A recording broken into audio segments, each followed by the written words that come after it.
Hey guys, anime तो channel में आपका स्वागत है। अगर आपने सोलो लेवलिंग जैसी एनिमे को देखा है या उसकी स्टोरी को एंजॉय किया है तो मोस्ट प्रोबेबली आज की मानवा की स्टोरी भी आपको काफी पसंद आने वाली है। इस मानवा का नाम है I was the final boss, जहाँ पे आपको एक ऐसा पर्सपेक्टिव देखना मिलेगा जहाँ पे एक विलन को देखेंगे एक हीरो का रोल लेते हुए। जहाँ वर्ल्ड बिल्डिंग काफी सिमिलर तो होगी सोलो लेवलिंग से, लेकिन यहाँ कैरेक्टर काफी डिफरेंट तरीके से बिहेव करते हैं क्योंकि वो नॉर्मल ह्यूमन बींग्स नहीं है। लेकिन इससे पहले कि हम इस इंटरेस्टिंग वर्ल्ड के अंदर डूब जाएं, उससे पहले आप नीचे वाला बटन दबा के चैनल को सब्सक्राइब करना ना भूलें। साथ ही में हाई बटन को भी क्लिक कर सकते हैं और वीडियो आगे बने रहें।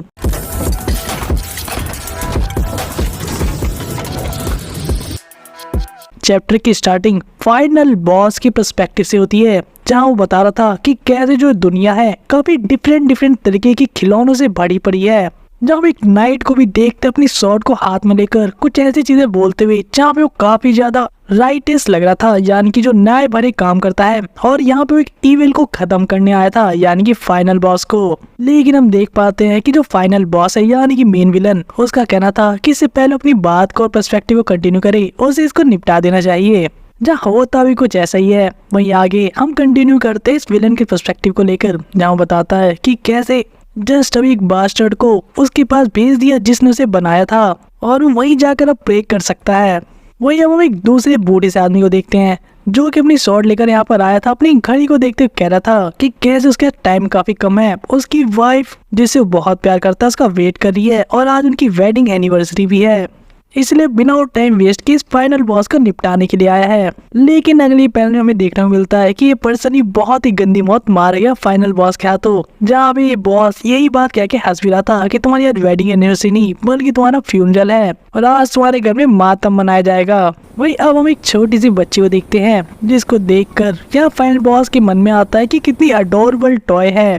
वहीं ये बच्ची जो कि टावर में सबसे टॉप फ्लोर पे आई थी, या इस पर्सन को देखकर पूछती है क्या तुम ही फाइनल बॉस हो। जहाँ पे हमें पता लगता है कि यही बंदा यानी जिसके पर्सपेक्टिव से हम चीजें देख रहे हैं वो बताता है कि वही यहाँ का बॉस है। वही ये छोटी सी बच्ची जो अभी तक काफी क्यूट एक्ट कर रही थी, वो एकदम से अपना फेस ही चेंज कर ली थी कह के कि तुम्हें पता था मैं गलती से यहाँ पर आ गई और तुम मुझे काफी परेशान कर रहे हो, तो क्यों ना मैं तुम्हें मार दूं। इस पूरे प्रोसेस में वो काफी ज्यादा गालियां भी दे रही थी कि कैसे एक गोड ब्रेन है या उसके दिमाग में भूसा बड़ा पड़ा है, ऐसा कुछ। जब फाइनल बॉस के बातें काफी हर्ट भी करती है, और अगली पैनल में हम देखते हैं कि इस बच्चे उसके बालों से पकड़ के उठा लेता है, जहाँ पे लड़की काफी ज्यादा रो रही थी और कह रही थी आई एम सॉरी, यानी कि वो काफी ज्यादा इमोशनल ब्लैकमेल करके यहाँ से बच के भागना चाहती है अब। लेकिन फाइनल बॉस भी उसी की तरह तोतली भाषा में उसका मजाक उड़ाते हुए कहता है कि उसकी फीलिंग्स काफी हर्ट हुई हैं, तो अब इसे जाने तो नहीं देगा। जहाँ फाइनली हमें एक झलक भी देखने को मिलती है इस फाइनल बॉस की, जो कि दिखने में काफी खतरनाक और डेंजरस विलन लग रहा था, जिसका मानना था कि सारे हंटर्स अभी तक ऊपर आ चुके होंगे जो भी एंटर किए थे टावर में, और इसी पर वो एक और हंटर को ऐसे ही मार देता है। ये कहते हैं कि कैसे जितने भी खिलौने आज से उसके सामने आए वो सारे कमजोर हैं और उनका अंत सिर्फ एक ही तरीके से होता है, वो है इसके हाथों से मसले जाने के बाद मरने के बाद। जहाँ फाइनल बॉस अपना नाम भी बताता है हमें कि कैसे इसका नाम है बैपहोमेट, और वो कैसे मास्टर इस टावर का,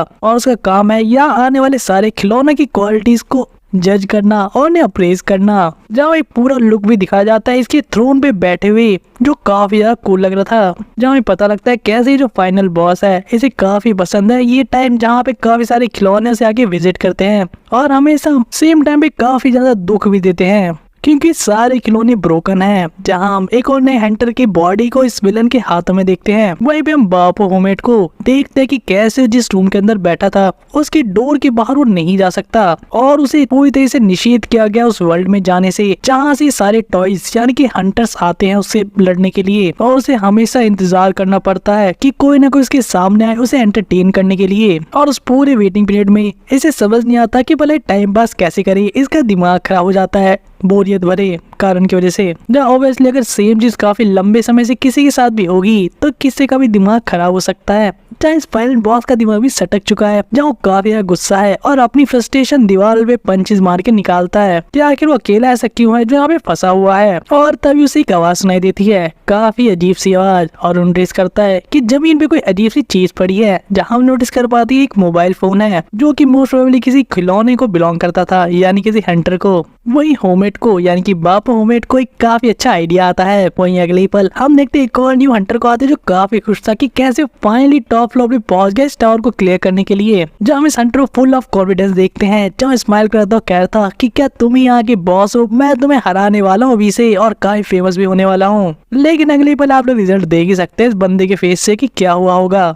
यहाँ तक कि हंटर भीख भी मांगता अपने घुटनों में बैठ के किसे जान से ना मारा जाए। लेकिन सरप्राइजिंगली बाप होमेट यहाँ पे उस डिवाइस को उसकी आगे कर देता है, यानी कि मोबाइल फोन को, और इससे पूछता है कि वो इसे यूज कैसे करते हैं और किस लिए।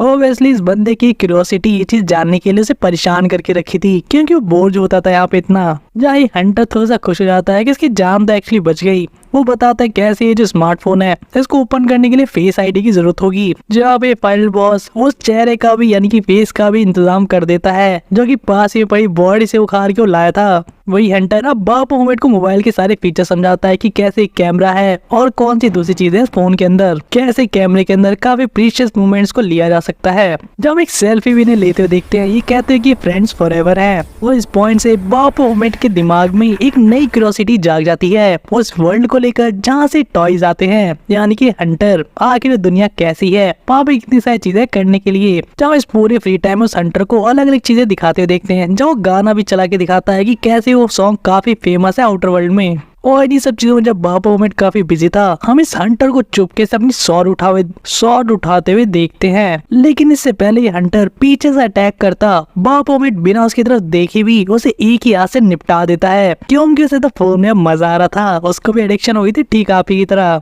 और उसे एक नया सोर्स ही मिल गया था टाइम पास करने के लिए ठीक आप ही की तरह। और यहाँ से जो बाप होमेट है वो उन सभी सामान को चेक करने लगता है जो कि डिफरेंट हंटर्स यानी कि टॉयज यहाँ पर अपने साथ लेकर आए थे, और वो सारी चीजें यहीं पड़े थी। जहाँ सबसे पहले एक बुक मिलती है जो उसे समझ में नहीं आता कि भला ये किस काम की है, जिसे वो फेंक देता है। और इस तरह से मल्टीपल आइटम्स को देखता है, जहाँ उसे बहुत ज्यादा चीज तो नहीं मिलती जिससे वो खुश हो सके, लेकिन कुछ चीजों को यूज भी कर पा रहा था टाइम टू टाइम। जैसे कि हम उसके हाथ में एक ब्यूटीफुल सी लड़की का फोटो भी देखते हैं। और ऐसे मोबाइल फोन में यहाँ पे बाप होमेट काफी सारा टाइम स्पेंड करता है, जहाँ पे वो इतना क्यूरियस हो चुका था कि इस वर्ल्ड में जाना चाहता था फाइनली, ताकि वो सारी चीजों को एंजॉय कर सके, देख सके, विटनेस कर सके, क्योंकि यहाँ पे टाइम पास करना काफी इजी है। लेकिन यहाँ पे एक बहुत बड़ी प्रॉब्लम थी, क्योंकि बाप होमेट एक बात तो समझ चुका था, वो जितना ज्यादा फोन पे टाइम बिताता था उसे और भी ज्यादा चीजों को रियल लाइफ में देखने का एक्सपीरियंस करने का मन करता था, ना ये चीप इमिटेशन उस फोन के अंदर। और हम एक मॉन्स्टर को भी अपना हाथ आसमान की तरफ उठा के एक विश मांगते हुए देखते हैं, क्योंकि उसने सुना था कि जो टॉयज है उनके वर्ल्ड में इस तरह का अंधविश्वास है कि कैसे कोई उनकी विश को पूरा कर सकता है अगर ऊपर देख कर प्रे करे तो। और इसलिए बाप होमेट का मानना था कि अगर गॉड ट्रूली एग्जिस्ट करता है तो उसके अंदर इतनी पावर तो होगी ही कि वो बाप होमेट की विश को ही पूरा कर सकता है। जहाँ शायद से उसके दिमाग में भी चल रही थी। हम उस फोन को फाइनली डेड होते हुए देखते हैं, जब बाप होमेट को चीज बिल्कुल पसंद नहीं आती, लेकिन उसे लगता है कि आखिर इतनी छोटी सी चीज के लिए इतना एडिक्ट कैसे हो सकता है। और साथ ही उसे एक और चीज पता लगती है कि कैसे टावर में कोई पावरफुल पर्सन एंटर कर रहा है। लेकिन इस टाइम वो बिल्कुल भी एक्साइटेड नहीं है, क्योंकि उसे पता है कि जितने टॉयज आज तक आए वो सभी ब्रोकन हैं और उसको सही से एंटरटेन नहीं कर पाते, और इसीलिए उस प्रोसेस को जल्दी से खत्म करके आगे बढ़ना चाहता था। जब फाइनली हम एक हंटर को भी गेट के अंदर से आते हुए देखते हैं, लेकिन पहली बार कुछ डिफरेंट होता है। यहाँ पे हम देखते बाप होमेट अपने सिंहासन से उठता है और सीधे इस हंटर पर अटैक कर देता है, कहते हुए कि सारे टॉयज बेकार है, लेकिन अब जो ये सामने आया है ये मुझे सही में एंटरटेन करेगा। जब इन दोनों को क्लैश करते हुए देखते हैं, यानी कि दोनों के वेपन आपस में टकराते हैं, जो ये हंटर मैजिक जैसी पावर्स को भी यूज कर पाता, वहीं पे बाप होमेट काफी खुश था। फाइनली उसे एक ऐसा टॉय मिल गया जो कि हाईएस्ट क्वालिटी का है। इतना ही नहीं, आगे चल के हम इन दोनों को अपने अपने मेन वेपन से भी क्लैशेस करते हुए देखते हैं, जो बाप होमेट सही में विलन जैसा लग रहा था। जैसे जैसे फाइट आगे जा रही थी वैसे उसे बाप होमेट काफी सारे इमोशंस को फील कर पा रहा था, जो कि उसे कितने समय से नहीं फील हुआ था। यहाँ तक कि बाप होमेट के पावरफुल स्पेल्स भी ये हंटर काफी इजीली डॉज कर जाता है, और यहाँ पे काफी तगड़ी टक्कर दे रहा था यहाँ पे इस विलन को, यानी कि फाइनल बॉस को। लेकिन एक पॉइंट ऐसा भी आ जाता है जहाँ पे हम देखते बाप होमेट फाइनल अटैक करने वाला था, ये हंटर से काफी इजीली डॉज करके एक काफी डिफरेंट टेक्निक की शॉट को यूज करके यहाँ पे बाप होमेट को ढेर कर देता है। इस पॉइंट पे हम एक और अजीब चीज देखते हैं, बाप होमेट एक नया इमोशन फील करता है जो कि जलन थी, और उसे ये जलन इस टॉय से यानी कि इस हंटर से हो रही थी, जिसका रीजन उसे भी अभी समझ नहीं आ रहा था। लेकिन चाहे रीजन कुछ भी हुआ हो, यहाँ पे जो युद्ध है वो और ज्यादा खूंखार हो जाता आगे चल के, क्योंकि बाप होमेट मल्टीपल चीज साथ ही में पोर्टल स्पेल्स को भी यूज कर रहा था। लेकिन ये हंटर सभी चीजों को लगातार डॉज करके काउंटर अटैक तुरंत कर देता है, यहाँ तक कि पहली बार जीवन में बाब मोमेंट को भी ऐसा लगने लग गया था कि कैसे भला एक टॉय उसका सामना कर सकता है। क्या वो एक मियर खिलौने से हार जाएगा जिनका काम उसे एंटरटेन करना था आज तक। लेकिन हम समझ पाते हैं कि आज टक्कर बराबरी की हो रही थी।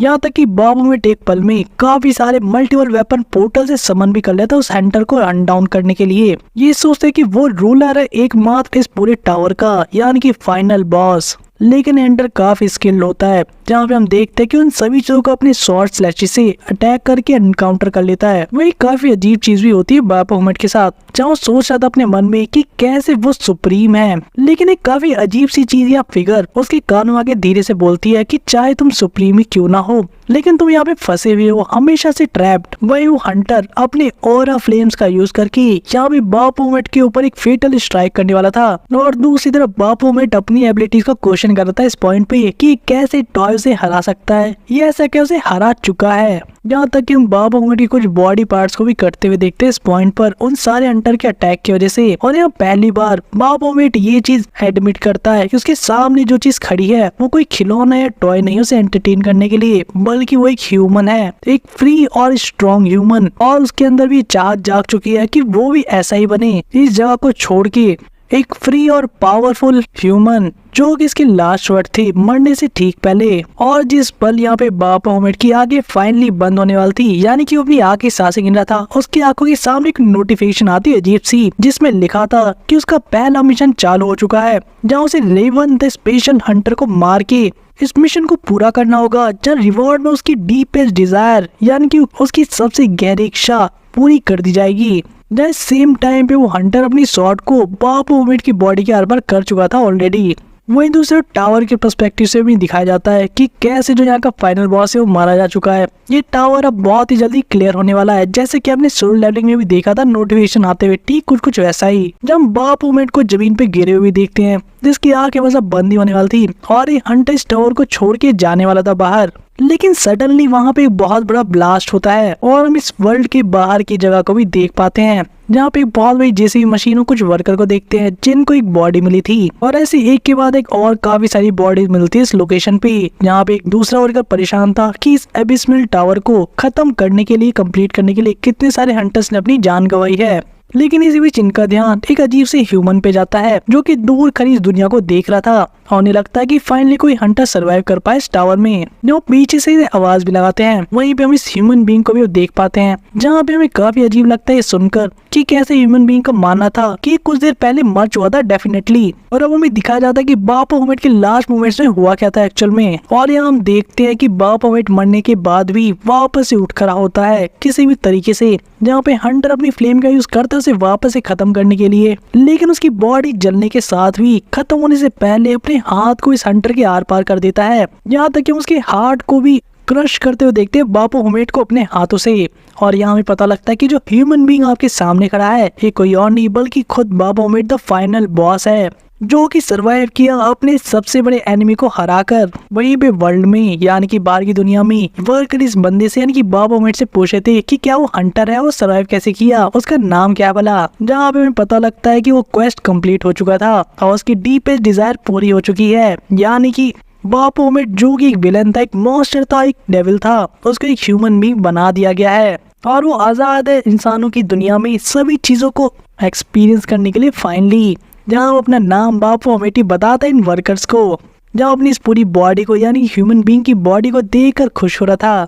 वही अब सीन कट होता है और हमें इस वर्ल्ड के बारे में थोड़ा बताया जाता है, जैसे कैसे यहाँ पर मल्टीपल हंटर्स एग्जिस्ट करते हैं, जो कि डिमोनिक बीस्ट और डिफरेंट गेट्स और टावर में जाके इनसे फाइट किया करते हैं इस वर्ल्ड को बचाने के लिए, काइंड ऑफ सोलो लेवलिंग की तरह ही। और यहाँ पे हमें काफी स्पेशल इंसिडेंट दिखाया जाता है जिसको कि गेट शॉक के नाम से जाना जाता है, जिसके बाद से हंटर सबसे ज्यादा फेमस हुए।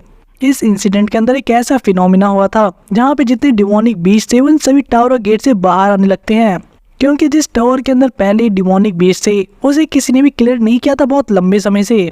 और इसी गेट शॉक इंसिडेंट के बाद काफी सारी वर्ल्ड पॉपुलेशन या ऐसा कहे तो 1/3 वर्ल्ड पॉपुलेशन खत्म हो गई थी, जिसने कि सभी ह्यूमन काइंड को अंदर से झकझोर के रख दिया था। जहां पूरी तरीके से यहाँ पे अब लोगों को मास में एक तरीके से हंटर की ट्रेनिंग स्टार्ट करते हुए देखते हैं, जो उनका पूरा ध्यान इन टावर्स को क्लियर करने पे लग जाता है।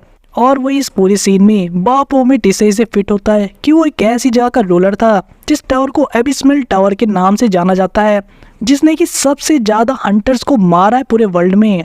लेकिन किस्मत का फेर ऐसा है कि वही मॉन्स्टर फाइनली एक ह्यूमन बीइंग बन गया अपनी डीपेस्ट डिजायर की वजह से। लेकिन ये दुनिया भी काफी अजीब चीज है, क्योंकि हमें जानने को मिलता है कि पूरी दुनिया को गलती से गलत फहमी हो जाती है कि जो मॉन्स्टर उस टावर का फाइनल बॉस था, उसे मारने वाला पर्सन यही ह्यूमन बीइंग है जो कि उस साइट पर मिला था उन वर्कर्स को, यानी कि खुद बापोमेट, जो सभी के लिए एक ही रात में हीरो बन चुका था। एंड ओब्वियसली जब इस तरह का कोई हीरो इंसिडेंट होता है तो मीडिया वहाँ ना हो तो ऐसा हो कैसे सकता है। लेकिन हमें ये भी पता लगता है कि कैसे यहाँ बापोमेट के कोई पावर्स नहीं है ह्यूमन बनने के बाद, ठीक उसकी मॉन्स्टर्स की तरह ही। और लोग का मानना है कि सभी से झूठ बोल रहा है और इसने किसी फाइनल बॉस को नहीं मारा। यहाँ तक इसे लेबल कर दिया जाता लायर और स्कैमर के नाम से कुछ टाइम बाद। और यहाँ पे एक टाइम पर कोई रूलर हुआ करता था एक सबसे खतरनाक टावर का। आज के समय की स्कैमर ह्यूमन बीइंग बन चुका है बापोमेट, और हम उसे एक अंडरग्राउंड माइन के अंदर काम करते हुए देखते हैं मजदूरों की तरह। और आजकल लोग इसे छोटा मोटा गैंग लीडर के नाम से जानते हैं। जो भी पता लगता है कि बापोमेट जिस माइन के अंदर काम करता है, यानी जिस खदान में, वो एक बहुत बड़ी डंजन का ही पार्ट है। और हम एक नए वर्कर को भी आते हुए देखते काम पे, जिसका आज पहला दिन था और काफी नर्वस भी लगता है। जब इसके मैनेजर को इस पूरी जगह से उसे इंट्रोड्यूस कराते हुए देखते हैं, जो हमें पता लगता है कि इस लाइन ऑफ वर्क में किसी तरह के एक्सपीरियंस की जरूरत नहीं है, क्योंकि यहाँ पे सिंपली गधा मजदूरी कराई जाती है। वही हमें इस मैनेजर के थ्रू कुछ हंटर्स को भी दिखाया जाता है जिन्होंने की इस डंजन को पूरी तरह से कंप्लीट किया था, और यहाँ पे अब खुदाई चल रही है। और कैसे यहाँ के एरियाज को अलग अलग सेक्शन में ABCD में डिवाइड किया गया है और सभी अपने एरिया में ही काम करते हैं। क्या चीजें चल रही थी तभी मैनेजर की स्माइल एकदम से बंद हो जाती है जब हम देखते किसी को सामने से आते हुए, जहाँ कुछ लोग अपने बॉस के साथ आ रहे थे। जब ये न्यू कमर पूछता है कि बोला ये लोग कौन है, तो यह मैनेजर बताता है कि कुछ बेकार से लोग हैं, इससे दूर रहना ही अच्छा रहेगा तुम्हारे लिए। और मोस्टली वो एक पर्सन जो कि इनका लीडर है, और यहाँ पे वो किसी और की नहीं बल्कि बापोमेट के ऊपर ही इशारा कर रहा था। और उससे इसकी बुरी आदतों की वजह से भी आज तक इसलिए नहीं निकाला गया क्योंकि जिस तरह से काम करता था वो अमेजिंग था, और इसकी वजह से इन लोगों को काफी प्रॉफिट भी मिलता था। जहाँ पे इस बार के पे आउट भी इन लोगों को मिलते हुए देखते हैं, जहाँ पे बापोमेट को भी ऐसी लिफाफा पकड़ाया जाता है। लेकिन बाद में पता लगता है कि जो पर्सन इन सभी को सैलरी देता था वो बापोमेट से मजे ले रहा है, क्योंकि वो सैलरी उसकी जो है वो पहले किसी को भेज चुका है। और यहाँ पे पेमेंट नहीं दी जाती बापोमेट को काम करने के लिए। जहाँ सारी चीज चल रही थी और वो न्यू कमर सारी चीज एक्सपीरियंस कर रहा था, इन्हीं की टीम में से एक बंदा काफी मासूमियत से पूछ लेता है कि आखिर आपकी सैलरी जा कहाँ रही है बापोमेट। क्वेश्चन सुनने के साथ ही साथ में खड़ा एक पर्सन इस बंदे को एक खतरनाक पंच देता और कहता है कि डम है, तुम्हें क्वेश्चन नहीं पूछना चाहिए था, हमारे बॉस खुद ही बता देंगे जब वो रेडी हो जाएंगे। फाइनली जब हम बापोमेट का चेहरा भी देख पाते हैं, जिसे काफी ज्यादा गुस्सा भी आ रहा था ये बात सुन के, जहाँ फ्रस्ट्रेशन से अपना सर तक पकड़ लेता है। और हमें पता लगता है कि एक्चुअल में सारा पैसा एक डॉक्टर को जा रहा है जिसने कि इसको ठग लिया था। और अब हमें पता लगता है कि कैसे जब यहाँ पे बापोमेट ह्यूमन बना था उस टावर की मलबे के ऊपर खड़ा था, तो उसे एक डॉक्टर के पास भेजा जाता है। एंड ऑब्वियसली उस टाइम इसके पास कोई पैसे नहीं थे, तो यहाँ पे उस डॉक्टर ने यहाँ पे एक डील कर ली, जहाँ पे सॉल्यूशन में बापोमेट को अपनी बॉडी देनी पड़ती है इस डॉक्टर को। तुम समझ रहे हो ना किस प्रोसेस के लिए। और अगली पैर में हमें दिखाया जाता है कि वो बॉडी का इस्तेमाल गधा मजदूरी करवाने के लिए किया जाता, यानी कि माइन के अंदर बापोमेट को काम करके अपना कर्जा चुकाना था जो कि उस डॉक्टर के ऊपर था। लेकिन काइंड ऑफ ही रिलीफ भी प्रोवाइड कर रहा था इस मूवमेंट पे बापोमेट को, क्योंकि पूरी दुनिया के अंदर उसके पोस्टर छपे थे, लिखा हुआ था कि स्कैमर सबसे बड़ा है पूरी दुनिया में ये बंदा। उसे कॉन मैन के नाम से काफी फेमस कर दिया था मीडिया वालों ने, और इसलिए यहाँ पे इसको कोई काम भी नहीं मिलता।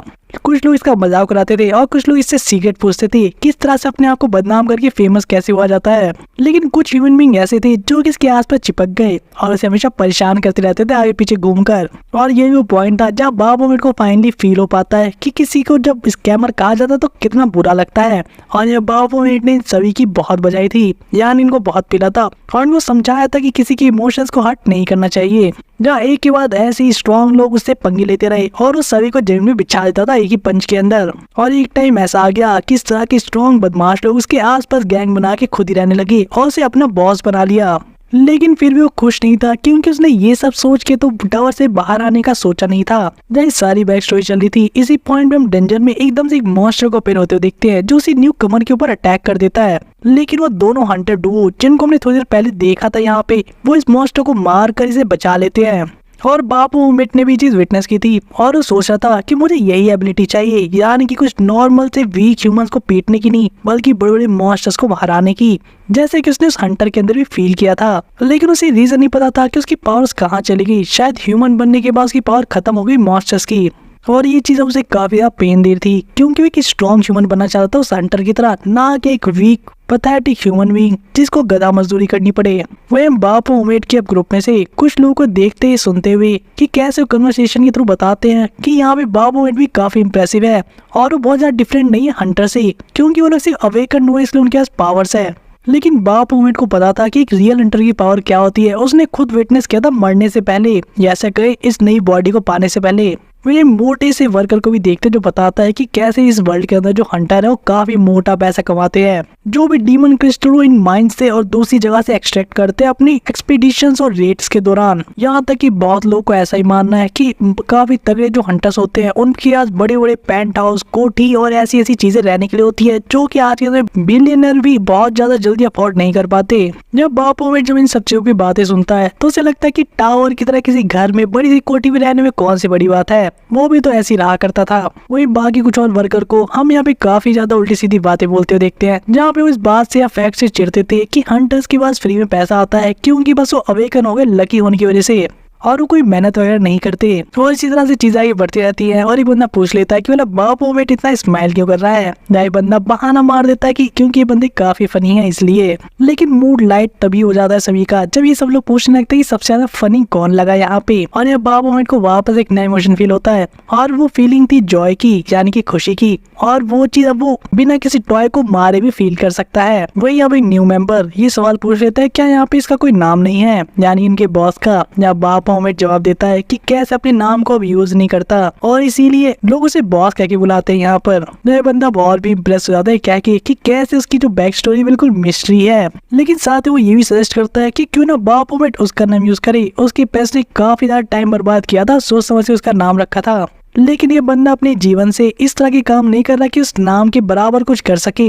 लेकिन इसके पेरेंट्स सही में सेटिस्फाइड और काफी प्राउड फील करते हैं अगर बापो में जैसा कोई पर्सन इस नाम को रखता। जब ये मेंबर बताता है कि मैंने आपको अपना नाम कई बार बताया है, क्या फिर से भूल गए, मेरा नाम है मिन। लेकिन इससे पहले बंदा पूरा नाम बता पाता तभी पीछे बहुत बड़ा ब्लास्ट होता है और हम चारों तरफ आग लगते हुए देखते हैं। जब बापो मिनट को समझ में नहीं आता कि हो क्या रहा और ये आवाज कैसी आ रही है। यहाँ तक इसकी बॉडी पर भी आग लगी थी, लेकिन सरप्राइजिंगली वो किसी तरह से हर्ट नहीं हुआ था। लेकिन उसके सामने उसकी टीम के सभी मेंबर्स मारे जाते हैं और यहाँ पे बापो मिनट को वापस काफी गुस्सा आता है कि उसके सारे टॉयज वापस से ब्रोक हो गए। उसे अभी इतना ज्यादा मजा आ रहा था, वो एंजॉय कर पा रहा था एक ह्यूमन बीइंग की तरह, और उसके बाद सारी चीजें खराब हो गई। और इस स्ट्रॉन्ग इमोशन काफी ज्यादा गुस्सा जनरेट करता है बाप मोमेंट के अंदर, जहाँ वो ढूंढना चाहता है उस पर्सन को जो कि रिस्पॉन्सिबल है इस चीज के लिए।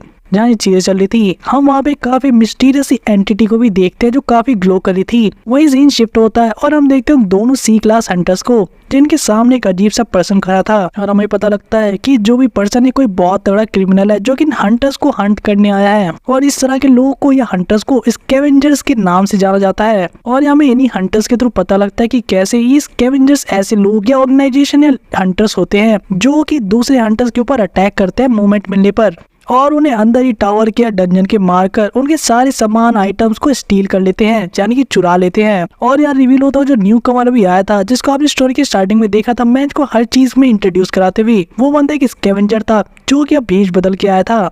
यह न्यू कमर बताता कि लोग हाफ सही है हाफ गलत है। वही दूसरी तरफ इन दोनों हंटर्स को इस बात की टेंशन थी कि क्या यहाँ पे कोई सर्वाइवर बचा होगा या नहीं। एक दूसरी हंटर बताती है कि कुछ लोग हैं लेकिन वो काफी ग्रीवली इंजर्ड है। जहाँ पे जो मेन हंटर था वो इस बात को लेकर सोच रहा था क्या उन लोगों की जान बचाई जा सकती है उन्हें हीलिंग पावर्स का यूज करके। लेकिन ये हंटर जो काफी डरी हुई लगी थी वो कहती है कि इस समय उनको फाइट के ऊपर फोकस करना चाहिए, खासकर स्कैवेंजर बंदे से, क्योंकि काफी डेंजरस लग रहा था। जब मेल हंटर कहता है अपनी फीमेल पार्टनर से यानी कि हंटर से कि कैसे उनके सामने बंदा है वो बी लेवल का है, यानी कि उनसे एक लेवल ऊपर और काफी पावरफुल भी, तो इस यहाँ पे उसे जीत तो सकते नहीं लेकिन इस सिविलियन की जान जरूर बचा सकते हैं। लेकिन इससे पहले लोग कुछ सॉल्यूशन पे पहुंच पाते हम देखते इस हंटर का गला कटते हुए, जब दूसरी बची हुई हंटर के पास कोई रास्ता नहीं था और वो स्कैवेंजर के ऊपर अटैक कर देती है हेड ऑन। लेकिन ऑब्वियसली इसका कोई फायदा नहीं होता, उसे काफी इजीली बंदा टैकल कर लेता है वहीं दूसरी तरफ हम एक पोर्टल भी खुलते हुए देखते हैं जहाँ से स्कैवेंजर की बाकी की टीम मेंबर्स आते हैं। वहीं पे हमें ये भी जानने को मिलता है कि कैसे जो स्कैवेंजर्स की टीम है ये सिर्फ सामान को नहीं चुराती बल्कि हंटर्स के बॉडी पार्ट तक को भी यूज करती है।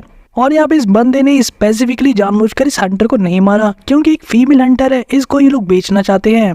जहाँ बंदा जब इस हंटर को पकड़ रहा था तो यह बताता है कि मैंने तुम्हें थोड़ी देर पहले कहा था तुम कैसे हाफ राइट और हाफ रॉन्ग, और यहाँ पे कुछ बताता है यानी अपने बारे में कि कैसे स्कैवेंजर बनने की सिर्फ एक्टिंग कर रहे हैं जबकि रियलिटी में उससे भी बुरे लोग हैं। जहाँ ये सुनकर तो उस लड़की की रूह कांप जाती है। वहीं पे इनमें से एक टीम मेंबर पास से पड़ी शॉर्ट को भी उठाता है, लेकिन हमें पता लगता है कि एक बाउंड आइटम है यानी कि अपने यूजर के सिर्फ काम आ सकती है और इसलिए वो इसे नहीं लेकर जा रहे। वहीं पे वो फीमेल हंटर भी काफी ज्यादा शोर मचा रही कि कोई इसकी हेल्प के लिए आ जाए, कोई इसे बचा ले, लेकिन स्कैवेंजर्स का मजाक उड़ाते हैं हंस के कि बोला कौन यहाँ आएगा उसे बचाने। और अगले पल हम उस बंदे का सर उड़ते हुए देखते हैं और हम देख पाते हैं कि किसी और नहीं बल्कि बाप ओमेट ने किया है जो बाकी के टीम मेंबर्स को भी स्टैप कर लेता है और साथ ही पूछता है कि बोला ये किसने किया था। वहीं अब सीन शिफ्ट होता है थोड़ी देर पहले की फ्लैशबैक के ऊपर जहाँ पे हम देखते हैं उस मोमेंट में जहाँ पे बाप ओमेट्स के मेंबर मारे गए थे और उसके सामने वापस एक नोटिफिकेशन स्टार्ट हुआ था जहाँ पे जस्ट अभी एक हिडन क्वेस्ट कंप्लीट होता है। यानी कि इसका क्वेस्ट ये था कि वो एक काफी गहरा गुस्सा फील करे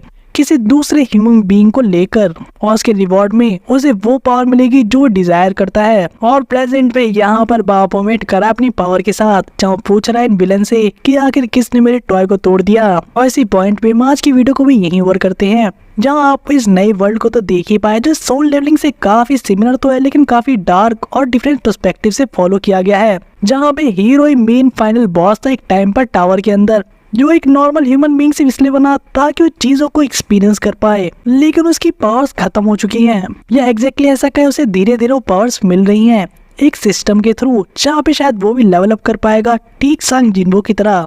लेकिन ये चीजें आपको आगे जानने को मिलेगी कि एक्चुअल में यहाँ पे चल क्या रहा है और आखिर वो हंटर कौन था जिसने की बाप ओमेट को मारा था यानी कि फाइनल बॉस को, और वो बनने के बाद बाप ओमेट एक ह्यूमन बीइंग बना कैसे एक्चुअल में, आगे सिस्टम को कौन क्रिएट किया है और इस वर्ल्ड में और कौन सी क्रेजी चीजें चल रही हैं, इन सभी के आंसर आपको मिलेंगे आने वाले वीडियोस में जो कि आपको तभी मिलेंगी जो इस वीडियो के ऊपर रिस्पांस अच्छा होगा। तो इसीलिए मेक श्योर करें कि आप इस वीडियो को ज्यादा लाइक करें, शेयर करें अपने फ्रेंड्स के बीच में, कमेंट्स में अपने रिव्यूज दें और वीडियो को हाइप अप करना ना भूलें। इसी के साथ चैनल को सब्सक्राइब कर ले, साथ ही मेंबरशिप ज्वाइन करना भी चाहते हैं तो आप उसके बटन को यूज कर सकते हैं नीचे। तो मिलते हैं आपसे नेक्स्ट वीडियो में।